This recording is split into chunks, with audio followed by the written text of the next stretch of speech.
tuh sebenarnya seneng masuk Islam tuh bangga loh. Saya cuman nggak kuat sama netizen. Ini yang jadi persoalan. Begitu datang ke teman Kiai Ma'ruf, ditelepon sama Pas Pampres, Gus, mau nggak Dedi diajak sholat maghrib berjamaah? Padahal baru jam 1 sahadat, jam setengah 6 ditelepon. Begitu saya bilang sama dia, bro, diajak sholat maghrib berjamaah sama Kiai Ma'ruf, langsung botaknya kemeringet pak, gini. Keringetan gitu. Ya itu. Iya kan? Ya itu. Ya itu ini sekarang keringetan. Iya sama kan? Sekarang keringetan. Akhirnya saya praktek sholat di depan Master Dedi itu cuman 3 menit. 3 menit saya kasih gerakan inti. Begitu wudhu saya masuk kamar mandi. Maaf saya potong. Praktek sholat 3 menit di dalam mobil berdua pakai sujud-sujudnya. Kalau ada orang lihat di luar kayak ngapain?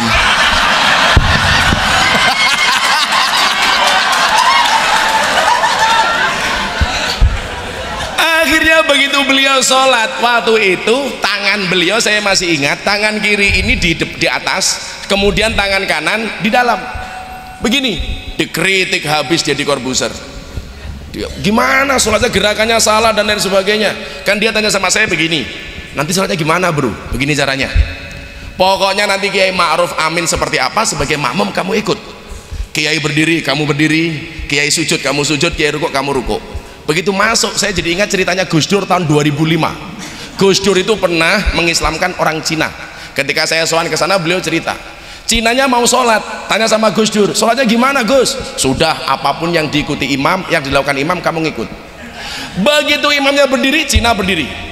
Imam rukuk, Cina rukuk. Imam sujud, Cina rukuk. Begitu sujud, bermasalah. Kenapa? Kakinya imam gak bisa ditekuk. Akhirnya mancal kena kepalanya Cina. Orang Cina mikir bro, oh orang sholat itu pancal-pancalan gitu kan. Akhirnya dia mancal kepalanya di belakang. Yang di belakang marah. Begitu rakaat kedua mikir, katanya orang Cina itu tidak sunat, dirogoh sarungnya gitu kan. Lah orang Cina gantian mikir, oh orang sholat itu rogoh-rogohan gitu kan. Akhirnya ngerogoh sarungnya imam. Waktu itu saya stres mau sholat, jangan-jangan Master Dedi ngerogoh Kiai Ma'ruf ini. Tapi subhanallah kita beruntung, walaupun Kiai Ma'ruf itu sudah sepuh, gerakan sholatnya masih sempurna, subhanallah. Bahkan saya guyoni ketika makan, Abah, apa Gus, ada isu tuh kalau Abah besok jadi wapres meninggal katanya mau diganti Ahok. Apa jawaban Kiai Ma'ruf? Ya kalau yang meninggal saya, kalau yang meninggal Jokowi kan saya presiden katanya. Kiai NU dilawan gitu. Tapi itu bener loh, pada saat saya sholat Jumat untuk pertama kalinya ya, rame banget ya, rame banget dan bener. Kita nih sebenarnya nggak usah nanggepin netizen, karena yang terakhir kali gue nanggepin netizen gue kalah bro. Kenapa bro? Maha benar netizen dengan segala cangkemannya. Ya, pertama cangkem. Pertama gara-gara ini yang paling lucu. Pertama begini, ada yang ngomong bawah ya, wah pokoknya kalau namanya tuh sudah Bunga C4325111 itu udah bodong udah pos itu ya. Kalau dilihat nggak ada mukanya tuh ya. Dibilang gini, Master Dedi kok tidak pakai peci sih? Tidak sopan. Pakai sarung. Satu peci yang disebut dulu, tidak sopan. Wah gitu ya. Terus saya jawab dengan baik hati. Ya. Maaf Mbak, setahu saya peci itu kan tradisi ya kan, budaya ya kan, peci itu budaya. Lagian saya tuh botak Mbak, keringetnya ngecocor, kurang sopan kan. Mbak ini bilang begini, Anda salah, peci itu gunanya supaya rambut Anda tidak kena sajadah, kan kurang ajar. Gimana coba? Saya ingat betul ya. Iya dia bener sih. Tapi kan cuman kurang ajar. Apanya yang kena sajadah gitu loh. Padahal dia kan Perbakin, Persatuan Badokin Celongan gitu loh.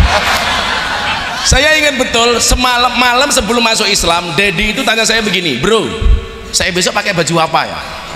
Pakai baju apa? Apakah saya harus ganti busana muslim dan lain sebagainya? Saya bilang Islamnya orang NU itu bukan Islam formalitas. Maka di sini kemudian saya kenalkan kepada dia Islam Nusantara. yang hari ini video saya di YouTube dibully habis-habisan oleh Al Kacong, aliran Katok Congklang, gitu kan. Katanya Islam Nusantara itu bertentangan dengan Islam rahmatan lil alamin. Saya jawab, itu namanya jaga sembung bawa golok, nggak nyambung blok. Sehingga kemudian apa? Begitu dia mau masuk Islam diributkan sama orang itu soal pakaian, soal kopiah. Begitu mau berangkat Jumatan ditanya, kenapa kok nggak pakai sarung? Ingat nggak? Kenapa nggak pakai sarung? Maka saya jelaskan sama dia, ini loh bro, cerdasnya orang-orang NU yang dimotori oleh Pak Kiai Said. Ketika kemudian kita menegaskan Islamnya Nahdlatul Ulama itu adalah Islam Nusantara. Maka begitu Dedi tanya sama saya, konsepmu bagaimana Gus? Saya jawab, konsep dakwah saya adalah membudayakan agama, bukan mengagamakan budaya. Jadi mohon maaf, orang Indonesia sekarang itu semangat Islamnya tinggi, tetapi tidak didukung dengan ilmu yang mumpuni. Maka yang terjadi NKTA, nafsunya kuda, tenaganya ayam.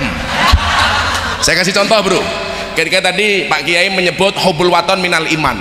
Saya pengajian nasionalisme di Surabaya, turun dari panggung, ada orang tanya, Ustadz, seumur-umur saya nggak pernah dipanggil Ustadz. Begitu saya lihat ternyata FJR, Front Jenggot Rasul, gitu kan. Masuk Pak Iko. Tanyanya apa Kiai? Nyuwun sewu, Ustadz saya mau tanya, hubul waton minal iman itu hadis riwayat siapa? Saya langsung ngelus dadanya istri saya. Ya Allah,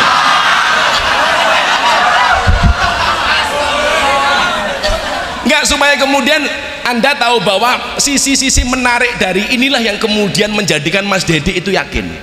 Akhirnya karena yang tanya ini orang nggak paham, saya jawab, hubul waton minal iman itu hadis riwayat Muslim. Lah dia protes, kok bisa Muslim? Saya jawab, emangnya ada hadis riwayat non Muslim? Jadi ya mohon maaf, kalau nanggapi orang-orang seperti itu nggak perlu Kiai Said yang turun, nggak perlu Kiai Maksum yang turun. Ya, karena nyuwun sewu lagi bro, artis dangdut idola lo. Kenapa gue jadi bawa dangdut idola lo? Idola lo apa? Via Valen. Iya, Via Valen jadi idola gue gara-gara tiap hari lu ngirimin foto dia ke gue. Tanya begini sama saya, Gus, saya kemarin di demo sama orang. Kenapa Nduk? Gara-gara saya menyanyikan lagu Din As-Salam di panggung dangdutan. Mereka bilang Via Valen gak pantas menyanyikan solawat di panggung dangdutan dengan pakaian terbuka. Lah Via tanya sama saya, apa bener Gus, Din As-Salam itu solawat? Saya bilang, iya gobloknya orang sekarang setiap qasidah dikira solawat. Berarti boleh, jangankan kamu di panggung dangdutan nyanyi Din As-Salam, karo ngising we oleh kok, tak bilang gitu. Coba kalau Dedi di kamar mandi kan sambil nyanyi nggak apa-apa bro, begitu duduk toilet kamu nyanyi gitu. Boleh, nggak apa-apa, cuman serem bro. Kan keren tuh, kilahadil ab gitu kan, matakfi masa gitu. Tapi saya bilang santri ya, santri juga jangan berlebihan dong.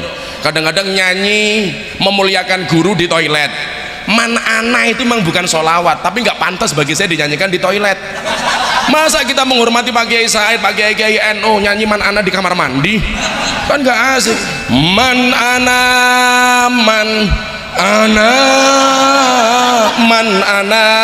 laula crot lah.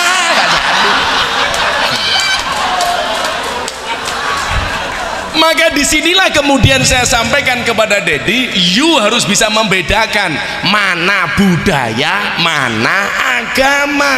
Nah, makanya sekarang kalau ditanya nggak pakai sarung, saya udah tahu jawabannya. Karena sarung itu Pak Kiai juga nggak pakai, saya udah punya kartu NU gitu. Iya.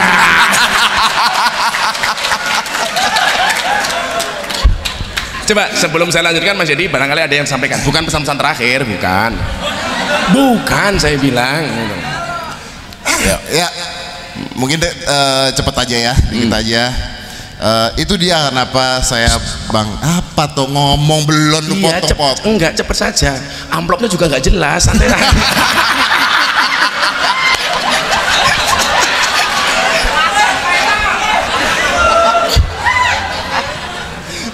Gue lupa lo mau ngomong apa lo beneran. Gara-gara lo. Bener deh.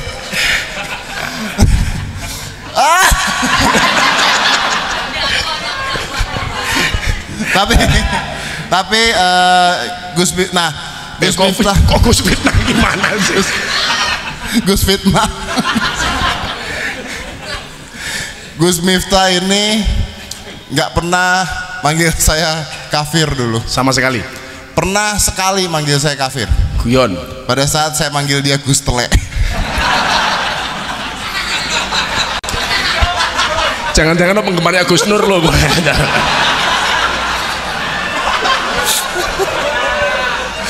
Jadi dia datang ke rumah, buka pintu, Gus Tele. Terus dia bilang kafir katanya. Salah satu yang membuat Dedi senang itu adalah keputusan Nahdlatul Ulama ketika kemarin kita di Jawa Barat yang tidak memanggil orang kafir tapi dengan menggunakan istilah non muslim.